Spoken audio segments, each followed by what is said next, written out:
Hey, this is Anney. And Samantha. And welcome to Stuff One Never Told You, a production of iHeartRadio.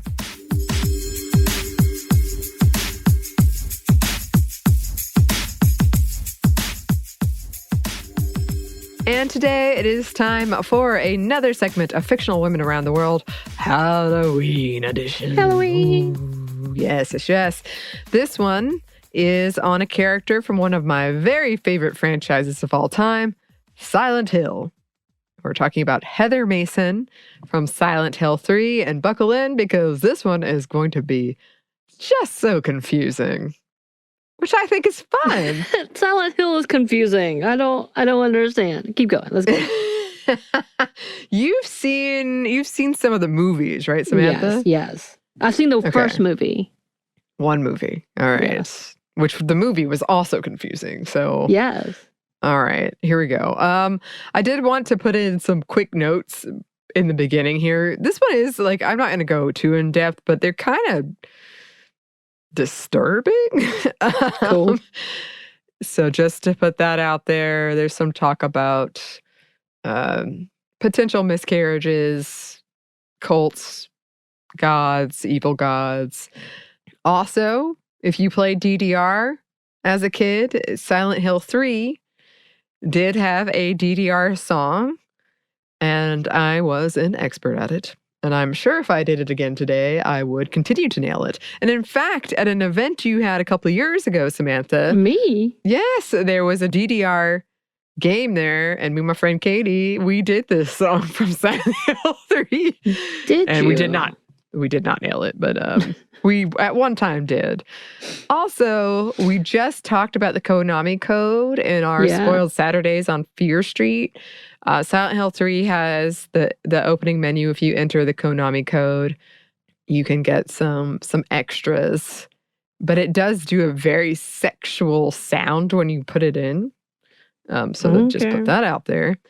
And also, this is one of those games where there's a lot of costuming choices for Heather when you get to the end. And some of them are pretty sexualized, but... Surprise. All right, okay. Here we go. Heather Mason is the main playable character of the 2003 survival horror game Silent Hill 3, though she technically first appeared in the first entry of the series Silent Hill. So Silent Hill, like I said, is one of my very favorite franchises. I used to play them. I think Silent Hill 2 is one of the scariest games I've ever played, but I would play them all the time. And we, like my brother and my friends would play it. We would watch each other play it. We would just get so scared. So Silent Hill is the name of this franchise of video games that revolve around a town called Silent Hill that may or not be purgatory, depending on your interpretation. They're very, very psychological horror. They're very, very interrogating you as the player about who you are. So especially the ending of Silent Hill 2 is, I think, kind of almost a judgment on who you are based on what ending you get. So in the first Silent Hill, this guy named Harry Mason accidentally crashes his car in Silent Hill, trying to avoid a young girl on the road. And this young girl is named Alessa. And when he wakes up, he cannot find his daughter, Cheryl, who had also been in the car with him. So he goes about this creepy, foggy town of Silent Hill looking for her, which is also a tourist town, which kind of blows my mind. And it seems that things are fluctuating between reality and literal hell. Like, one minute it's sort of a foggy town, and the other minute it's like actually hell, perhaps. It turns out that Alessa, a supernatural being of sorts, has been tortured by a cult in Silent Hill in order to impregnate her and rebirth a god from her, and that her nightmares are becoming reality through all of this. So basically she's having these nightmares, and that's what that hellscape world you're seeing is. And also she lured Harry and Cheryl there because Cheryl is the missing part of her soul due to a ritual gone wrong. And by reuniting, she could kill herself and prevent an evil god from being birthed from her. Yes, this is the plot of a video game. Okay. Depending on her actions, the actions you made as a player throughout the game, Alessa combines with Cheryl and becomes a demon or a potential demon. And just, I'm condensing this like so much. If you ever want to talk about Silent Hill with me, I could go on and on and on. But for the sake of this episode, I'm condensing it way a lot. Anyway, Harry battles the gods, and Alessa's mother, Dahlia, who's the leader of this cult, and once defeated, Alessa and Cheryl are fused together and reborn into a single soul and a single baby, and Harry names this baby Heather. Of course. Okay, so here we go. He moves to Portland to raise Heather, though he debates strangling her, otherwise killing her or abandoning her, but ultimately he decides to raise her, and the two love each other. In doing so, in raising her, he has to fend off the cult of Silent Hill, attempting to abduct her. He dyed her hair blonde from its original brown to conceal her identity. So 17 years after the events of the first game, Heather Mason makes her debut as the main character in Silent Hill 3.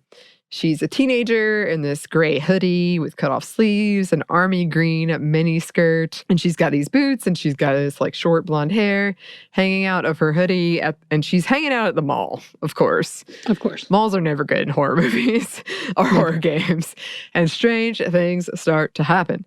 The mall is all red suddenly. There's chains everywhere, like very creepy, very hellscapey. There's a creepy bloody bunny mascot, Robbie the rabbit, and monsters. And the building seems to be trying to trap her inside. Every time she tries to leave, she gets trapped inside. She returns home. She finally gets out. She returns home to find that her father, Harry, has been murdered by a monster that she then has to face. The cult has found her and is trying to bring her back to Silent Hill. She also confronts Detective Douglas Cartland, who is investigating her, and she is very suspicious of him. Nonetheless, after the murder of her father, she agrees to accompany him to Silent Hill. And what follows is a pretty horrific journey where Heather confronts her past and resurfaces these memories, finds out these truths about who she is and her own past. She proves incredibly adaptable to disturbing situations. She's determined, she's tenacious, and kind. The relationship between Cartland and Heather becomes somewhat of a father-daughter one, and the endings vary based on the decisions you make throughout the game. All Silent Hill games are like that, or most of them are like that. But generally, Heather decides to change her name to Cheryl Mason to honor her former self.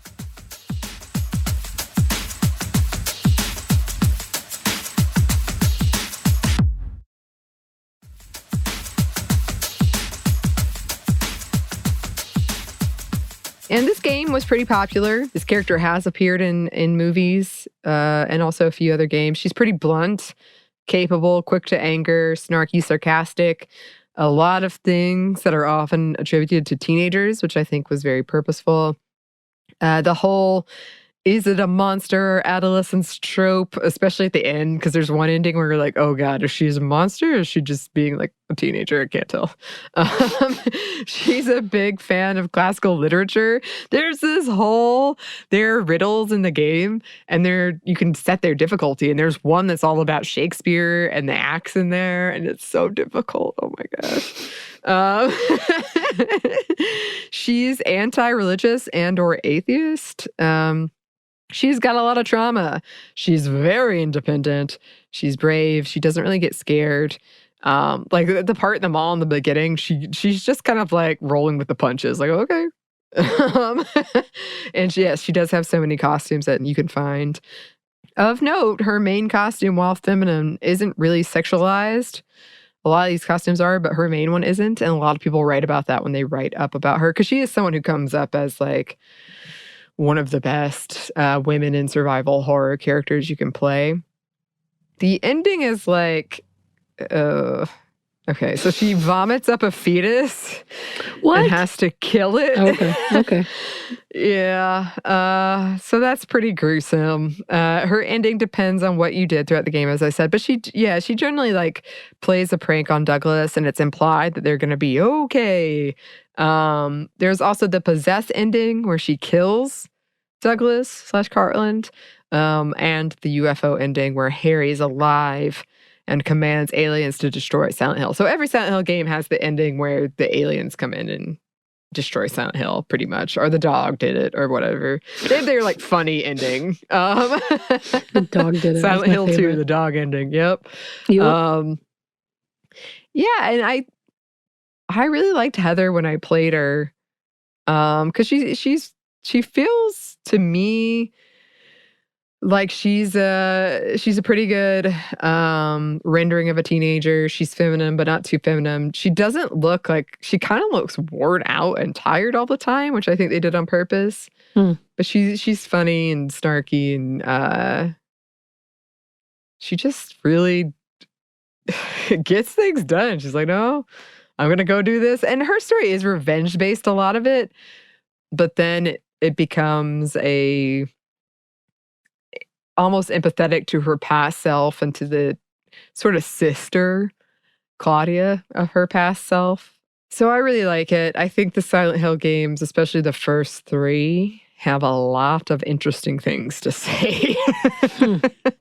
Sometimes they did it well and sometimes they didn't. But kind of this idea of being used, your nightmares being used, your pain being used as a woman to birth a god or a demon. Of course. Is throughout in these games, that torturing women or using women's pain to benefit or to create something monstrous. So yeah, maybe one day we'll do a whole episode on Silent Hill. I would love that. Well, I've watched the first movie. That's what I can contribute. Yeah. So Cheryl, who's the young girl from the first movie. But yeah. That's it. That's all I got. Okay. Well, that's something. I'm into it. Thank you. You're welcome. Well, this brings us to the end of this edition of Fictional Women Around the World. As always, if you have any thoughts on Silent Hill, of anybody we should cover in this segment, please let us know. You can email us at StephanieMomStuff@iHeartMedia.com. You can find us on Twitter at MomStuffPodcast or on Instagram at Stuff I've Never Told You. Thanks as always to our super producer, Christina. Thank you. And thanks to you for listening. Stuff I've Never Told You is a production of iHeartRadio. For more podcasts from iHeartRadio, you can check out the iHeartRadio app, Apple Podcasts, or wherever you listen to your favorite shows.